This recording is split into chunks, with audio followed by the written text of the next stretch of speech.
You're listening to the J.D. Rucker Show. Let's begin. I got to admit, I was very pleasantly surprised that there haven't been mass riots anywhere. I was really anticipating this to be more than a repeat of the summer of George Floyd love. I really thought it was going to be worse. I thought they were going to burn it all down, or at least attempt to. And it would obviously only affect really, truly blue cities. Everywhere else, we would be ready for them. But in blue cities where they're allowed to get away with pretty much anything, I thought that they were going to try to get away with it. And that didn't happen. And praise God for that. Okay. But I'm still a little concerned. What do the globalist elite cabal have planned? They don't give up. It's not like, oh, well, Trump won. I guess we're going to have to try again in 4 years. That's not how they think. Okay, they operate with an extreme narcissism as well as a deep level of control that allows them to be able to set agendas, to set narratives, and to push them forward. And so far, the narrative that we've heard and the agenda that we've seen has not been one of, oh my gosh, the empire strikes back. Okay, this isn't about that, at least not yet. We'll see. But I can only think of really two possible explanations for this. The first one is the positive one, we'll say. This is the, hey, you know what? Maybe things are going to be okay. Maybe not only are more Americans going to give Donald Trump a chance, or they're going to give this populist and conservative ideology a chance. They're going to see how it goes. And if it goes well, they're going to support it. We could see that. And I would say that a good chunk of that is because they feel, many of them on the left, feel that they were betrayed. They weren't just betrayed by Kamala Harris or her campaign. They were betrayed by Joe Biden. They were betrayed by Barack Obama. They were betrayed by corporate media. They were betrayed by a whole bunch of people who told them that things are going to be okay, that Orange Man Bad isn't going to win. And then here he is, winning. So perhaps, and again, this is my hopeful reasoning, we'll call it one of two. Perhaps they just are okay with it. Not okay as in like, oh my gosh, this is going to be fine. Okay with it as in, well, there's nothing we can do. Let's just try to survive. Okay, let's move to Italy if you're Sharon Stone, or do whatever it is. Maybe, I don't know. I don't even know what they think or how they think it when they get into self-protection mode. I know for me, it's like, okay, make sure you got enough ammo, food, water. Maybe they think differently. It's like, oh, I'm not going to get into insults. We won. Just let's be honorable here. And I want you to keep that in mind as you go forward, because, I was planning on, this was going to be the year that I wasn't going to get into any political discussions during Thanksgiving. But unfortunately, just like the last year and the year before that and the year before that and the year before that, dating all the way back to COVID, I haven't been invited to my family's big Thanksgiving dinner. Not my family, obviously. We celebrate Thanksgiving in my house, but I thought there was a chance that maybe this would be the year that I finally got re-invited to. I've got many members of my extended family are not just Democrats; they're like Bernie Sanders people. Okay, needless to say, they don't like me too much. But I thought, this year maybe they're going to go ahead and let me back in, and no, they did not, and I probably wouldn't have gone anyway, because again, I like to keep things in my house with my family. Anyway, too much information. Point being is that if I had gotten invited, and if we did attend, then I would have used this as the opportunity to conspicuously not talk about politics. Okay, to be the bigger man. They're going to be expecting it. I wasn't going to deliver it to them, and maybe that would enlighten them to the point of, well, maybe MAGA is not an obsessive cult. Maybe we're the obsessive cult. Of course, they wouldn't have thought that, but who knows? We can dream of big things. Anyway, so let's get to what I hope to be. This is the scenario that we're in, that they have just resolved themselves to the notion that they lost big time, and that they were betrayed by their own people. The people they were supposed to trust are the ones that were misleading them the entire time. Kevin O'Leary went on CNN and laid out what I thought was a spot on reasoning behind what went wrong and why Kamala Harris lost. And again, it's not that you need to know that. You all know why Kamala Harris lost. But maybe they're starting to think, they being the left, the Democrats, whoever, they're starting to think along these lines that Kevin O'Leary is thinking about. Watch this. The root of this mistake actually came very early on. They didn't run a process. They made an excuse of $317 million in the kitty. They kept the same campaign manager and said, we will anoint this faulted, broken candidate who was inconsequential in her vice presidency, lost in 2019, as you detailed, complete loser in 2020, never could articulate anything, had no compassion for people. And her own advocates, let's not forget this. I remember the minute this happened, I was in Europe. She went on to The View. All those women wanted her to win. They threw her a softball. They threw her a second softball. She was so weak as a candidate, she couldn't even answer that she would do something different. It ricocheted around the world. She was finished. Well, let me go. They will never do that again. Yeah, so maybe that's the case. Maybe they are just resolved to try harder, to try to survive 4 years of hell under Trump. And hopefully, Lord willing, during that time, a lot more people will open their eyes and start to realize that, hey, his policies make sense. That we do need a secure border. That we don't need to be so violently woke that we don't have to bow to every woke cause out there, or in my case, or in probably your case, to any woke cause out there. But maybe he can bring his presence for the next 4 years, can bring a little bit of sanity that the Democrat Party lost. So they started losing it during the Obama years. They lost it completely during the Trump years, and then the aftermath of the Trump years, during the Biden and Kamala Harris years, they pushed it to the point where they couldn't even recognize themselves in the mirror. So again, I'm hoping that is the case, that they're just waking up and they're things are going to be fine. Okay. Now let's get to and I can't even call this next one the worst case scenario. This is just a different scenario, and that different scenario is very bad, but it's not the worst. And I'm not even going to talk about the worst case scenario because if that one is the case, then we're in trouble. So there's no point of discussing it right now. But the next two worst case scenario was actually, I don't want to say prophesied, because I don't think that he wasn't being biblically inspired. But Robert Welch, he's the founder of the John Birch Society. I know that as soon as I mentioned John Birch Society, there's a lot of people, even conservatives, who are like, "Oh no, that's bad. They're bad. They're awful. They're racist." Look, I want you to pretend like you don't know that this is Robert Welch. Just imagine that 50 years ago, in 1974, Robert Welch got in front of a bunch of people and started warning them about the rise of communism. And keep that in mind. Don't take into account who he is. Listen to the words and understand that everything that he's saying here, that he said 50 years ago, is coming to pass in front of us as we speak. So just watch this and then we'll discuss. A part of that plan, of course, is to induce the gradual surrender of American sovereignty, piece by piece and step by step, to various international organizations, of which the United Nations is the outstanding but far from the only example. Now, here are the aims for the United States.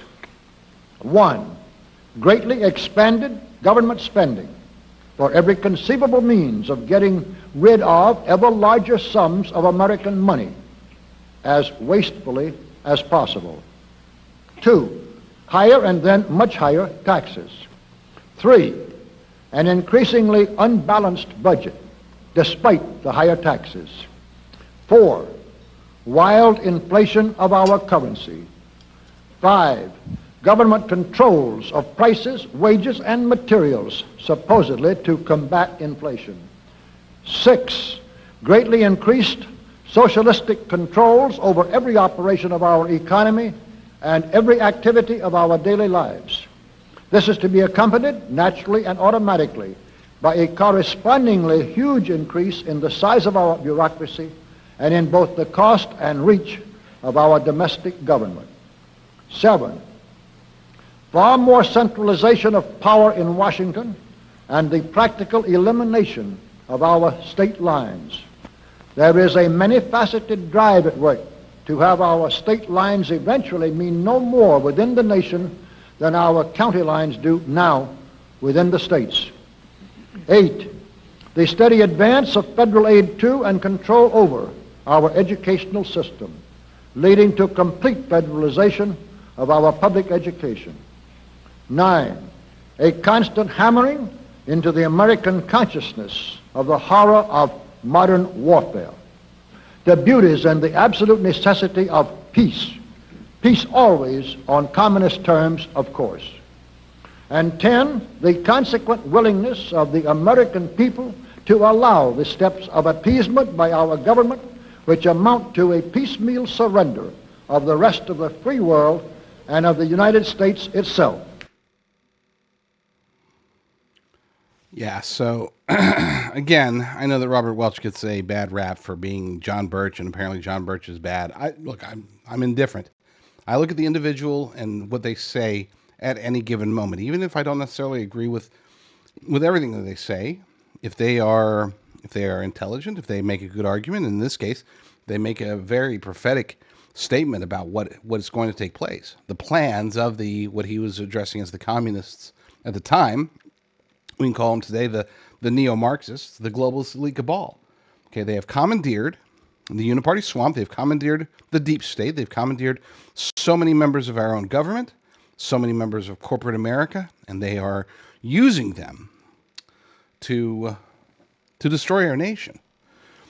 We have to understand, and the reason that I wanted to bring that to your attention is because we as American patriots, as conservatives, populists, libertarians, however you classify yourself, we tend to think of things as, here's the problem, and let's address the problem, okay? That's how we operate. It's broken, let's fix it, and let's move on. We often say it's the Democrats, but really it is the globalists. They think in terms of years, decades. Some would argue they think in terms of centuries. They really do establish plans well ahead of time. And they chip away at our defenses. They wait for us to get complacent, and that's when they strike. My big concern is that we are going to experience some great awesomeness in the coming weeks and months, and then they're going to strike with something. I don't know. You know, it could be that Joe Biden is going to get World War III launched. It could be that I don't even want to get into the could-bes. I'm asking you, begging you, dear friends, stay frosty. Don't get complacent. Don't say, oh, we beat Trump, mission, or we beat them with Trump. Mission accomplished. Now let's just go back to watching Netflix and going about our way. No, we still have a big fight ahead. We still have a huge fight ahead. They have not given up.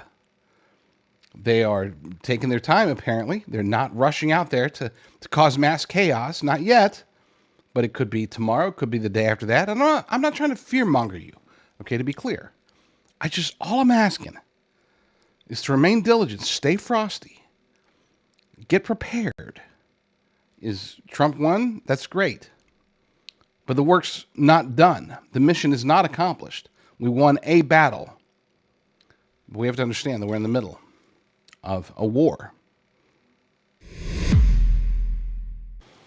I would say the vast majority of my audience is very, very hopeful for the future. The election of President Trump has been we're seeing shockwaves. We're already seeing results even at this early stage, but there are still concerns. He can't do everything. He's going to do everything in his vast power to protect us, to protect our nation, to defend the Constitution, to protect our freedoms.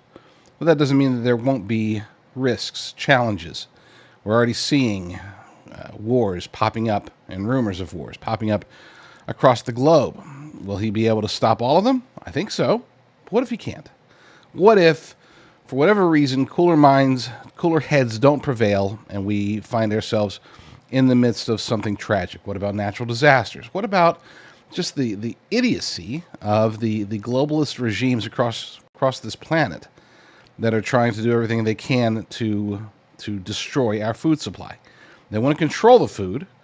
and they want to make sure that we're not eating the good stuff, especially as it pertains to protein and specifically as it pertains to beef. Beef cows seem to be the main culprit for every boogeyman propagating bad guy out there.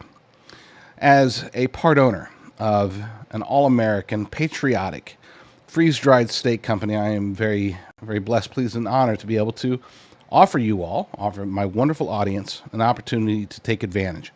If you go to worldviewbeef.com and use promo code JDR, you will get the maximum possible discount. And there are other discount codes out there that are less. It's not like with certain companies where, it doesn't matter which promo code you use. Use JDR. I own the company. Use promo code JDR and get the maximum discount at any given moment at worldviewbeef.com. All American, no mRNA jabs. It's just the good stuff. So check it out, worldviewbeef.com. Well, of course, it is Thanksgiving week, and as a result, a lot of people are traveling. And what do? We generally, as a nation, as a people, we don't like traveling, especially in airports, on during the holidays. It's usually a huge mess. It's a cluster, and we don't like it. Okay, and we complain about it. And airlines are used to it. That's been happening for a long time. Of course, now it's more pronounced with the rise of social media and this digital society that we live in. But with that said, they're coping as best they can. I don't like to have to defend airlines, but in this case, I'm forced to because Democrats in the Senate, in one of the Senate subcommittees, they're going after airlines for the most ludicrous reason I think I've heard in a long time, and that's saying a lot. According to an article by Just the News, Misty Severi over at Just the News, Senate subcommittee slams airlines for raking in billions on seat upgrades. Billions, I tell you, it's horrible.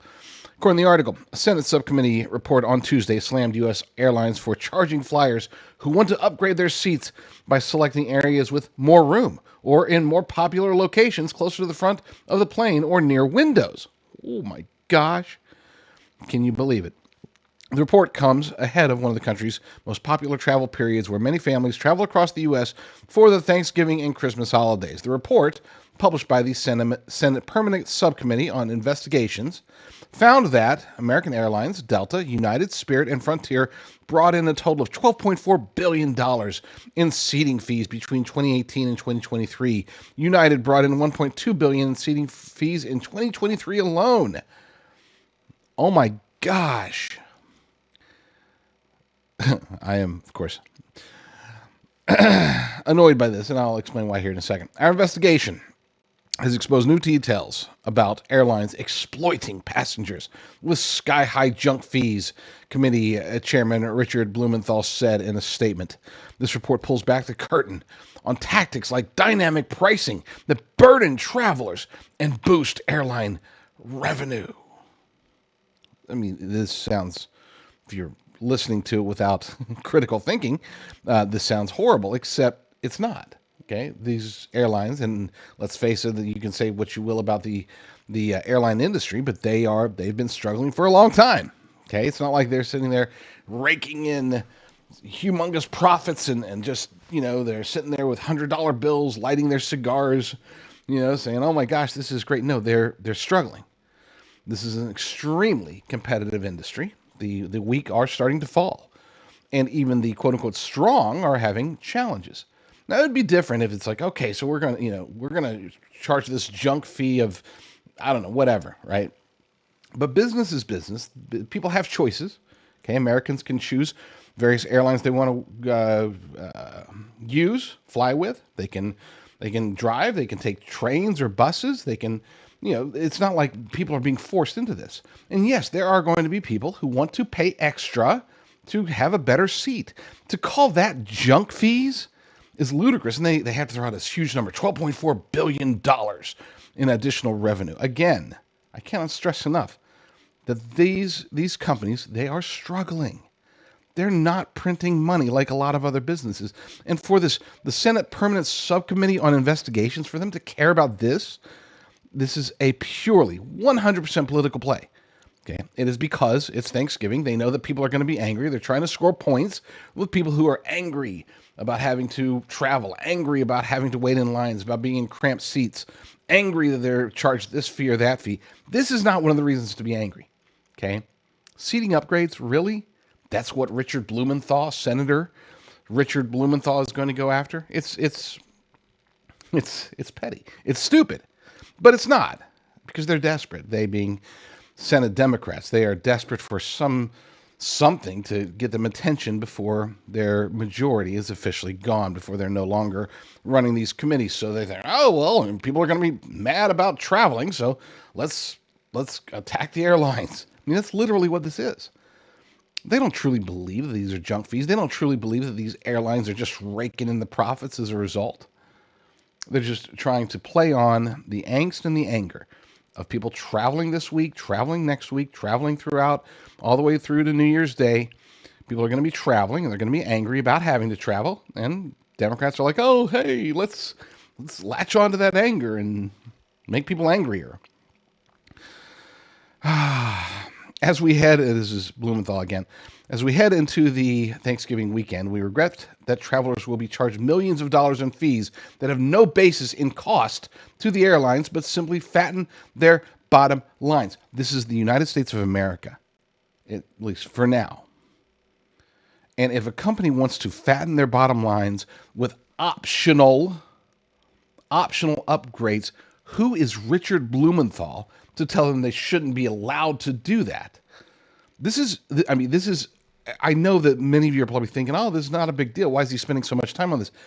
This is the creeping socialism that we've been talking about for years, for decades. Some have been talking about it for decades. This is it. It's like, no, all seats should be cost the same. The government mandates that all seats should cost the same, that they should not be able to give people the choice to upgrade if they want to pay more money. No, because that would be racist. That would be bigoted. That would put too much huge revenue in the bank accounts of these companies that are desperately struggling to stay afloat.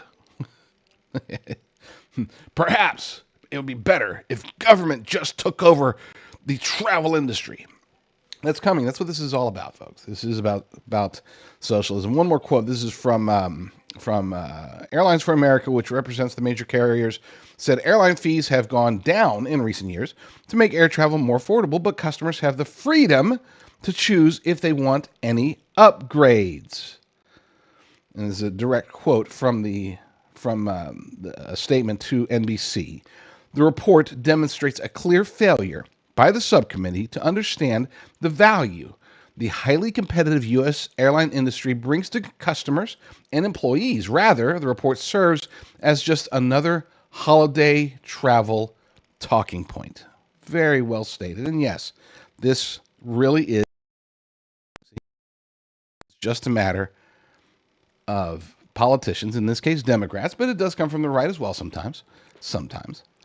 But in this case, Senate Democrats trying to play us as fools, trying to make us angrier at people that we're already angry at for no good reason other than to say, hey, maybe we should give Marxism a try, because wouldn't that be better?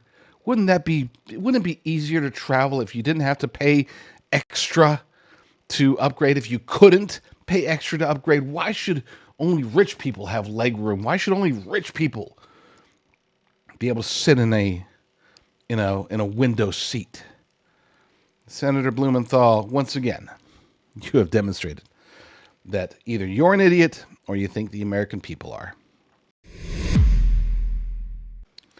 Look, if we're really going to make America healthy again, we're going to need people that are willing to change the way things are. And Dr. Jay Bhattacharya has been an outspoken critic of the National Institute of Health. He has been the bane of the NIH's existence, calling out Dr. Francis Collins, calling out, of course, Anthony Fauci, calling out the various COVID responses that took place during the pandemic, following the pandemic, and all that good stuff, which is why it is an awesome move, I think, in my humble opinion, an amazing move that President Trump nominated Dr. Jay Bhattacharya as the new director of the NIH. It's poetic justice, because they hate him, okay? They've hated him for as long as he's had a voice. I've published his work before on my show. I am very, very impressed with him, because and keep in mind, this is one of those guys that you can classify as truly wicked smart. I mean, this guy knows his stuff, and it's not just in the medical field. The guy is also a top-notch economist.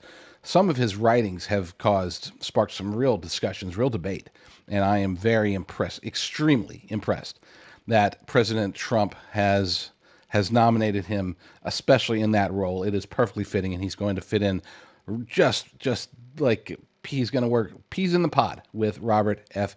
Kennedy Jr. According to an article over at the Conservative Treehouse, President Trump announces additional nominees for RFK Jr.'s team at HHS. President Trump has announced Jay Bhattacharya as nominee to serve as director of the National Institute for Health and Jim O'Neill to serve as deputy HHS secretary to Robert F. Kennedy Jr. Dr. Jay Bhattacharya is a famous critic of the NIH and the COVID-19 policy that they put forth. Bhattacharya has advocated for a major shakeup of the NIH and accused former NIH leaders Francis Collins and Anthony Fauci of suppressing scientific debate and research during the pandemic. And they definitely did, and he definitely was the guy that they didn't want to hear from. As far as Jim O'Neill, he's fine. Look, he's a bureaucrat. He's experienced. I think I believe he's currently CEO of the Thiel Foundation. And he was in the administration, not this administration, but he was in a previous administration under George W. Bush. The guy is a bureaucrat. He knows how to navigate the waters. Adding him as assistant or deputy HHS secretary to RFK Jr. might fit perfectly. I don't know. I'm sure that RFK Jr. interviewed him, felt comfortable with him, and said, "Yeah, this guy knows how to navigate the waters in ways that I don't." And so that's good. So here's two stellar picks in my humble opinion. But let's, just in case you're not familiar with Dr. Jay Bhattacharya, let's go ahead and play a clip just to give you a little taste test of what we can expect in the future of the NIH. I think the question is, why is the Biden administration still using its leverage to protect Dr. Fauci and his reputation? Why is that a major goal of the Biden administration's policies? He's still the golden boy, Dr. Fauci, of so many communities in the United States that have sworn a political allegiance to maintain political apartheid in America, so that scientists who believe in a lab leak are separate. They're separate but equal, maybe not even separate but equal, but they do not go to the same panels. They are not invited to the same editorial boards. They don't have the same rights in publishing and in science. It's I don't know if you saw this. This is delicious. Did you guys see this? Rochelle Walensky just last week receives the Anthony B. Fauci Courage and Leadership Award from the Infectious Diseases Society of America. I'm frankly stunned. I mean, I guess suppose it does take some measure of courage to say things that are entirely contrary to reality confidently, and know that you're going to somehow fool half the country into believing that you're right. And Rochelle Walensky, I think, fully deserves an award. I mean, in some sense, it's quite fitting that she get an award with his name on it. I don't know if I'd call it fitting. It's ugly that a person like Anthony Fauci has so many perks after his disastrous career. It's been disastrous for the United States of America. But hey, look, moving forward, we got Dr. J. Which, to be clear, look, if that's the trade-off, I've been very critical of Trump's appointment of Dr. Janet Neshiwat as Surgeon General. She is a vax nanny. She was a mask nanny. She was very, very much against abortion restrictions. She's come out, sort of reversed her perspectives a bit on those. But here's the thing. As I said before, Surgeon General is more of a ceremonial role. They don't really make policy, whereas Dr. Jay Bhattacharya as NIH director, he is going to work and making policy with Robert F. Kennedy Jr. and Jim O'Neill. So I think that this is just a stellar move across the board. We'll give it an A-. The grouping of those two together, Jim O'Neill and Dr. J, because let's give it an A. We're going to give it an A. It's my show. I like this pick a lot. I have one kid. You have 5 kids. That's what you have. How do you? That's incredible. It's kind of like being an FBI agent. You're always kind of monitoring them and making sure everyone's safe. Makes good sense. You know, I'm actually a real agent. Well, not an agent. I'm actually a deputy sheriff. Are you really? Right there. Many, many years. Are you serious? For real life, real life. Unbelievable. Yeah. So you're a sheriff. Yep. Played at Princeton. Pro football player. Greatest superhero of all time. Never drafted to Major League Baseball like you with the Pittsburgh Pirates. Thank you very much. Knuckleballer. How do you hit a knuckleball? You don't. You don't. You don't. That's the whole point. That was the beauty of it. You know, we may have always played on different sides, you know, being the superhero or the supervillain. Supervillain. But we have a lot more in common than I thought that we did. Which is shocking, because one thing's for sure.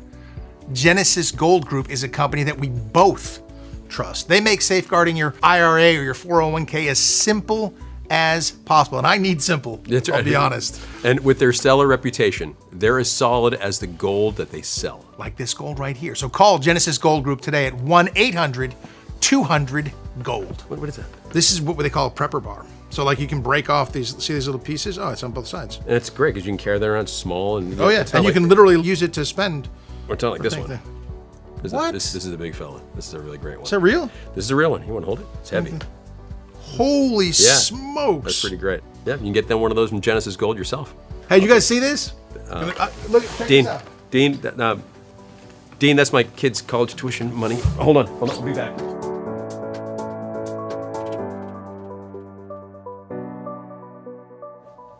Dean! Who's the supervillain now, huh? Yeah, that's my gold, Dean!